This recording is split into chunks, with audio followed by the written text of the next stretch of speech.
அனைவருக்கும் வணக்கம். தொடர்ந்து புத்தக கருத்து பகிர்வு அந்த நிகழ்ச்சியினை நடத்தி கொண்டிருக்கும் அறிவே ஆற்றலுக்கு வணக்கம். இன்று நான் எடுத்துக்கொண்டுள்ள நூல் அமெரிக்காவில் 50 ஆண்டுகள்.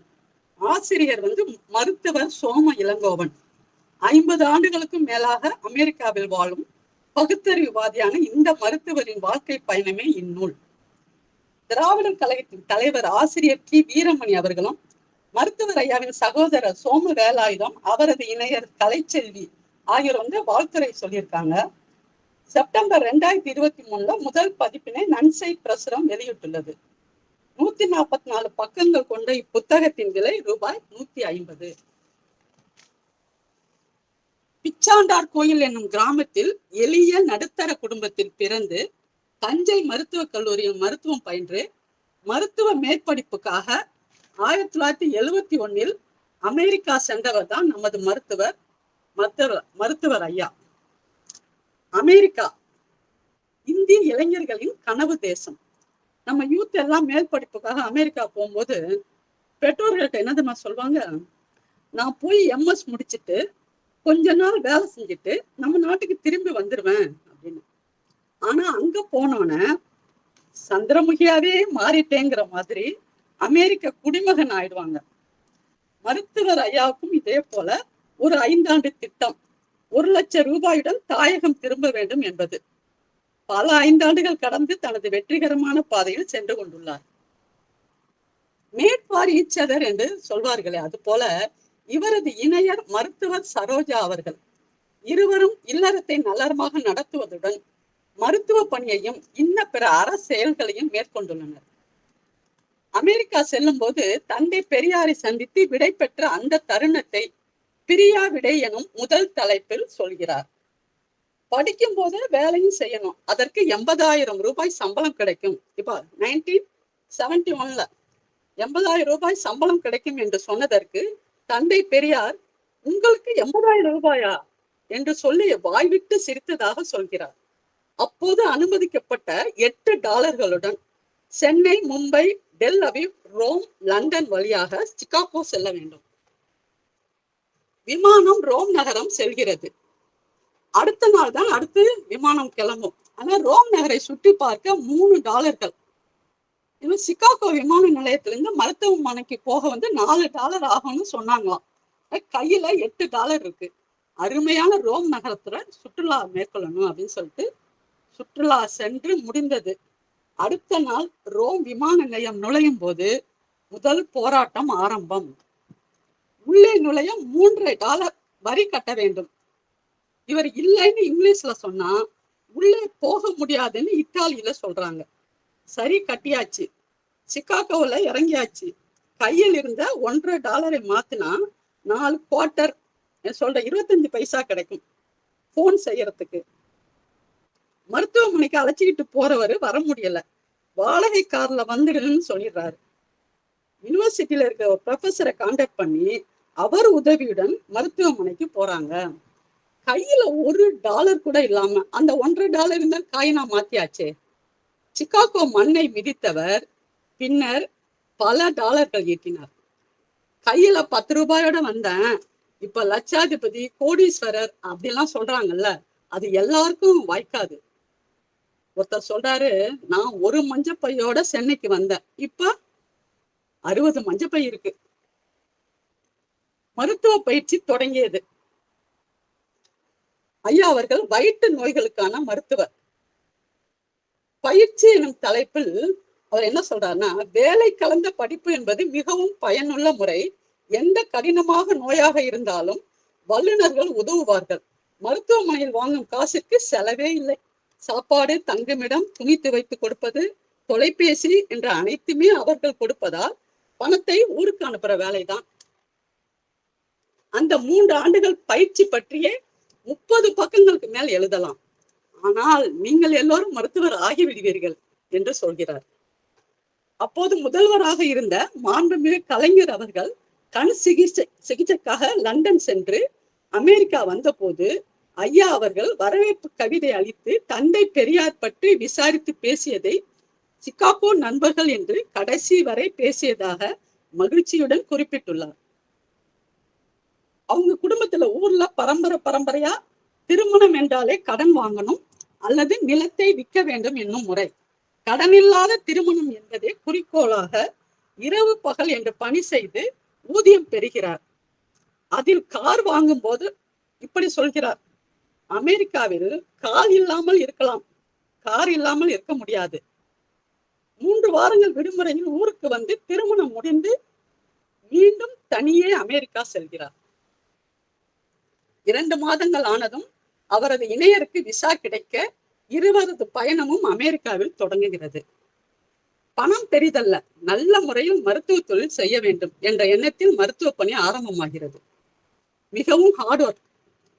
இத்தாலிய, ஐரிஷ், போலிஷ், லிதுவேனியா, கருப்பின, ஜெர்மானிய மற்றும் நமது மக்கள் பலருக்கும் மருத்துவம் செய்ய வாய்ப்பு கிடைத்துள்ளது என்று சொல்றார்.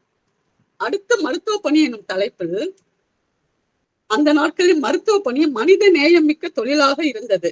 ஆற அமர நோயாளியுடன் பேசி அவர்களுக்கான மருத்துவத்தை நன்கு தெரிவித்து கேள்விகளுக்கு பதில் சொல்லி பொறுமையுடன் பார்த்த நாட்கள் அவை.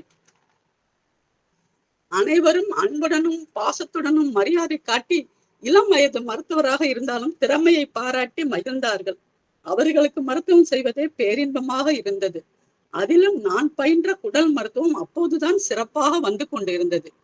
குழாய் போட்டு உள்ளே பார்க்கும் ஒரு மாற்றம் அப்போதுதான் நிகழ்ந்து கொண்டிருந்தது.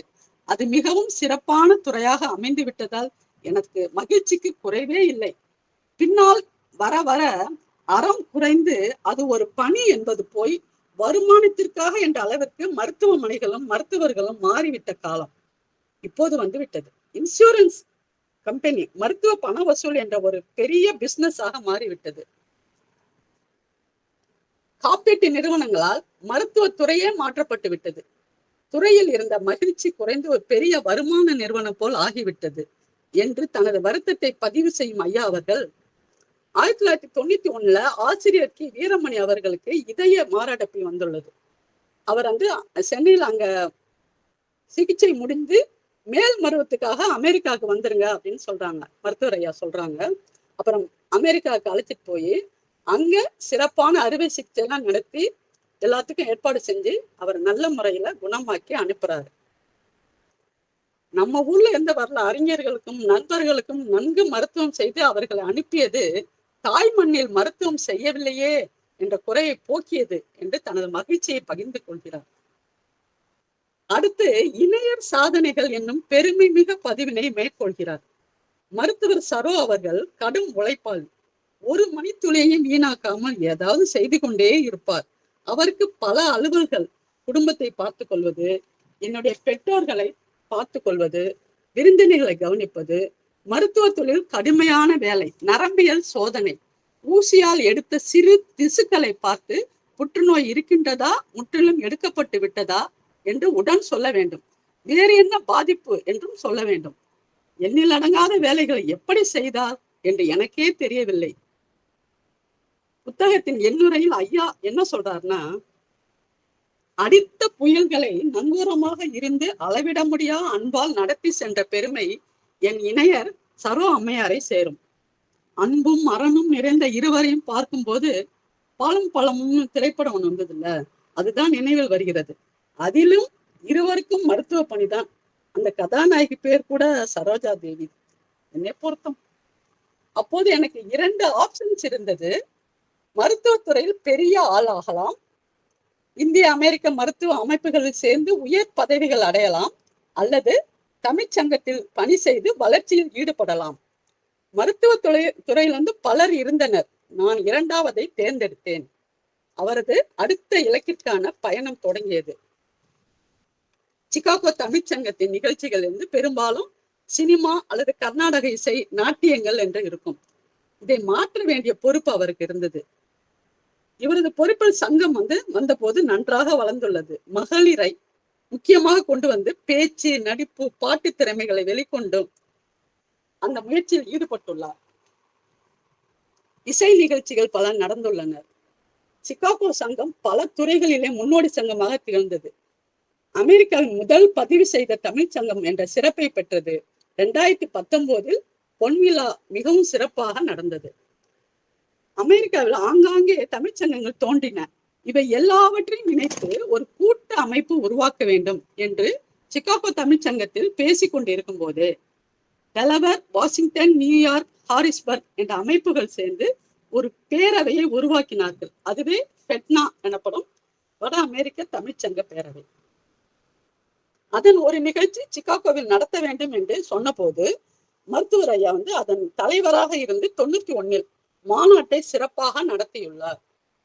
கவிஞர் அப்துல் ரஹ்மான் கலந்து கொண்டு உரை நிகழ்த்தியதை அனைவருக்கும் உற்சாகம் அளித்த சிறப்பான உரை என்றும், தஞ்சை மருத்துவக் கல்லூரி தனக்கு முதல்வராக இருந்த ஐயா HD சிங் அவர்களை அந்த மாநாட்டு மேடைக்கு அழைத்து பாராட்டியது மிக்க மனநிறைவை அளித்ததாகவும் குறிப்பிடுகிறார். சினிமா நடிகர் முக்கியத்துவம் பெற்றது குறைந்து குழந்தைகள், மகளிர், இலக்கியம் என்று நன்றாக சென்றுள்ளது. அடுத்த பகுதியில 1983 இலங்கை இனப்படுகொலையை பற்றியது. அதை பற்றி ஓரளவுதான் அறிந்திருந்தோம். அங்கிருந்து ஈழவேந்தன் எனும் தமிழர் அமெரிக்கா வந்தார். அங்கு நடந்த இனப்படுகொலையும் அவர்களுக்கு இழைக்கப்பட்ட பல அநீதிகளையும், எப்படி ஒரு வணிக தெருவே முற்றிலுமாக அழிக்கப்பட்டு பல கோடி பெரும்பாலும் பொருள்கள் வீணாக்கப்பட்டன என்பதையெல்லாம் விவரமாக சொன்னார்.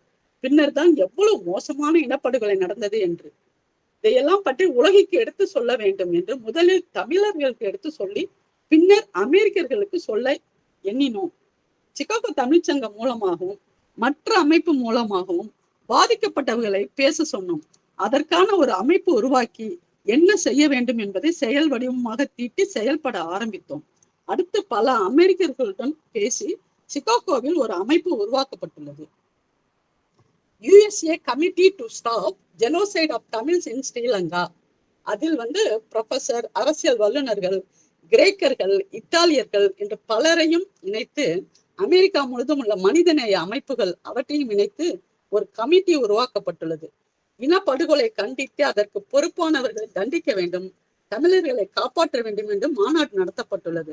அதன் தொடர்ச்சியாக தமிழர்கள் இணைந்து வெள்ளை மாளிகை முன்பும் தலைநகரத்தின் முக்கிய பகுதிகளிலும் பெரிய ஊர்வலம் நடத்தியுள்ளனர்.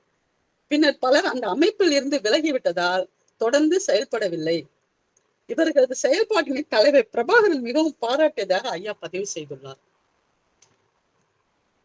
தனது சிறப்பினை பற்றி, தான் செய்த நல்ல செயல்கள் பற்றி மட்டுமே பேசாமல் தான் செய்த தவறுகளையும் வெளிப்படையாக ஒத்துக்கொண்டுள்ளார். தனக்கு பிசினஸில் ஏற்பட்ட லாஸ் பற்றி குறிப்பிடுகிறார். மருத்துவர் தானே, என்ன பிசினஸ் என்று நினைக்க கூடும். மருத்துவ பணி சிறப்பாக போய்கொண்டிருந்தது, பொருள் சேர்ந்தது, மேலும் பணம் சேர்க்க என்ன செய்யலாம், நமது ஊரில் பிசினஸ் செய்பவருக்கு உதவி செய்யலாமா, சொத்து வாங்கலாமா என்றபடி தொல்லைகள் வந்தன. ஊர்ல நண்பர்களை நம்பி முதலீடு செய்ததெல்லாம் முதலுக்கே மோசம் என்று ஆகிவிட்டன. அமெரிக்காவில் மருத்துவர்களுக்கு எளிதாக கிடைத்த கடனை வாங்கி 3 பேர் சேர்ந்து 12 பேர் குடியிருக்கும் குடியிருப்பை விலைக்கு வாங்கினோம். பெரிய பிசினஸ் ஆக செய்ய நினைத்து பெரிய தலைவரியாக மாறி மருத்துவ பணியுடன் சில டைம் 1 மணி 2 மணி வரைக்கும் பிசினஸ் கவனிக்க வேண்டி வந்தது. மேலும் மேலும் பலரிடம் கடன் வாங்கி அதிலே கொட்டி அனைத்தும் லாஸ் ஆகி பின்னர் சம்பாதித்த பணத்திலிருந்து கடன்களை அடைக்க வேண்டிய நிலை. ஒருவாறாக அனைவரிடமும் வாங்கிய கடனை அடைத்து விட்டேன் என்பது மகிழ்வான செய்தி என்பதை அவர் படிக்கும் போது நமக்கு வருத்தமாக உள்ளது. ஐயா அவர்கள் சிறு வயதிலேயே தந்தை பெரியார் அவர்களிடம் அதிக ஈடுபாடு கொண்டவர். பெரியார் என்பது ஒரு வாழ்க்கை முறை. ஒரு மனிதன் தன்னுடைய வாழ்க்கையை மகிழ்வாகவும் அதே நேரத்தில் தன்னுடன் இருப்பவர்களுக்கு மரியாதை கொடுத்தும் அவர்களுக்கு உதவி செய்தும் அவர்களுடன் இணைந்து சமமாக வாழ வேண்டும் என்ற ஒரு வாழ்க்கை நெறி என்று மனிதநேயமே பெரியார் எனும் தலைப்பில் சொல்கிறார். அமெரிக்கா சென்ற போது அங்குள்ள தமிழர்களிடம் பெரியாரை எப்படி கொண்டு வருவது என்பதில் மிகவும் கவனமாக இருந்துள்ளார். சிகாகோ தமிழ்ச்சங்கத்தில் ஒரு மாறுவேட போட்டி நடந்த போது தந்தை பெரியாராக உடை உடுத்தி தாடி எல்லாம் வச்சுட்டு அவரை போலவே பேசி முதல் பரிசினை பெற்றுள்ளார். ஐயா அவர்களின் தொடர் முயற்சியால் அமெரிக்காவில் பெரியாரின் கொள்கைகளுக்கு நன்றாக அடித்தளம் அமைக்கப்பட்டு விட்டது. முத்தமிழ் அறிஞர் கலைஞர் அவர்களே சிகாகோ என்றாலே அங்கு பெரியார் தொண்டர்கள் இருப்பார்கள் என்று சொல்லும் அளவிற்கு இருந்தது. தந்தை பெரியாரின் பிறந்த நாள் விழாக்கள் கொண்டாடப்பட்டுள்ளது. தமிழகத்திலிருந்து வந்த பல அறிஞர்கள், அரசியல் பெருமக்கள் அனைவரும் பல மேடைகளில் பேசியுள்ளனர். பல போட்டிகள் நடத்தப்பட்டு இளைய தலைமுறை அவங்க பெரியாரை நன்கு அறியும்படி செய்துள்ளனர். அமெரிக்காவில் பெரியார் நன்கு கால் ஊண்டியுள்ளார் என்றுதான் நினைக்க தோன்றியது என்று ஐயா மகிழ்ச்சியுடன் பதிவிடுகிறார். இங்கு சிலையை உடைப்பதாக சொன்னது உங்கள் நினைவில் வந்தால் கம்பெனி பொறுப்பல்ல. 1994 முன்னாள் மத்திய அமைச்சர் சந்திரஜித் யாதவ் சிகாகோ வந்துள்ளார். பெரியார் கொள்கையை பற்றி சும்மா வெறும் கூட்டங்கள் போட்டு பயனில்லை, ஒரு அமைப்பு ஆரம்பிக்க வேண்டும் என்று கோபித்துள்ளார். அவரும் அப்போது அங்கு வந்திருந்த ஆசிரியர் வீரமணி ஐயா அவர்களும் பேசி பெரியார் பன்னாட்டு அமைப்பு என்று அமைப்பது என்று அந்த கூட்டத்திலேயே அறிவிக்கப்பட்டுள்ளது. மனித நேயத்தை உலகெங்கும் பரப்ப வேண்டும் என்பது இதன் கொள்கை. மருத்துவர் ஐயாவும் அவரது இணையருடன் சேர்ந்து கல்விக்காக நிறைய உதவிகள் செய்துள்ளார். தமிழர்கள் எங்கு இருந்தாலும் எந்த நேரத்தில் எது கேட்டாலும் மருத்துவ உதவியாக இருந்தாலும் சரி, மற்ற உதவிகளாக இருந்தாலும் சரி, முடிந்த உதவிகளை நிறைய செய்துள்ளனர். ஆடம்பரத்தை விரும்பாமல் எளிமையான வாழ்க்கையை ஏற்றுள்ளனர். இப்ப நன்கு படித்து முன்னேறிய ஒருவர் தனது நலனை மட்டுமே பார்க்காமல் மேலும் மேலும் சொத்துக்களை வாங்க வேண்டும் என நினைக்காமல் படிக்க வசதி இல்லாத ஒருவரை படிக்க வைத்தாலே நாட்டில் நல்ல வளர்ச்சி ஏற்படும். ஈச் ஒன் கேட்ச் ஒன் என்ற முறையில் ஐயா அவர்கள் ஒருவரை அல்ல பலரை கல்வியில் முன்னேற்றியுள்ளார்கள். அமெரிக்க வாழ்க்கையில் ஒவ்வொரு குடும்பமும் எப்படியாவது பொருள் சேர்த்து விடுமுறையை நன்றாக செலவழிப்பார்கள். குழந்தைகள் விரும்பும் டிஸ்னி உலகம் போன்ற இடங்களுக்கு சென்றதையும் நாங்கள் அதை செய்தோம் இதை செய்தோம் என்பதெல்லாம் குழந்தைகளுக்கு நினைவில் இல்லை, விடுமுறைகள் மட்டும்தான் நினைவில் உள்ளது என்று சொல்றார். அமெரிக்காவில் 50 மாநிலங்கள் உள்ளன. கிழக்கே நியூயார்க், மேற்கே கலிபோர்னியா, தென்கிழக்கே டெக்சாஸ், புளோரிடா, வடமேற்கே வாஷிங்டன் மாநிலம். அங்கு வாஷிங்டன் மாநிலம் என்பது மாநிலம், வாஷிங்டன் டிசி என்பதுதான் கேபிட்டல். 49 மாநிலங்களுக்கும் சென்று வந்து அதன் பின்னர் ரஷ்யாவிடமிருந்து அமெரிக்கா வங்கிய கனடா தாண்டி தனியாக உள்ள அலாஸ்கா தீவுக்கும் சென்று வந்துள்ளார். இவர்களது மகள் கனிமொழி இல்லினாய் யூனிவர்சிட்டியில் மருத்துவ படிப்பில் சேர்ந்து மனநோய் மருத்துவத்தில் பயிற்சி பெற்று மருத்துவ பணியை மேற்கொண்டுள்ளார். மூத்த மகன் சந்துரு மருந்துகள் துறையிலும், இளைய மகன் குமார் குழந்தை மருத்துவம், பெரியவர் மருத்துவம் இரண்டும் சேர்ந்து படித்து பட்டங்கள் வாங்கியுள்ளார். கோவிட் காலத்தில் மக்கள் துயர் கண்டு தடுப்பூசி கண்டுபிடித்த பைசர் என்ற நிறுவனத்தில் ஆராய்ச்சியாளர் வேலையில் சேர்ந்துள்ளார்.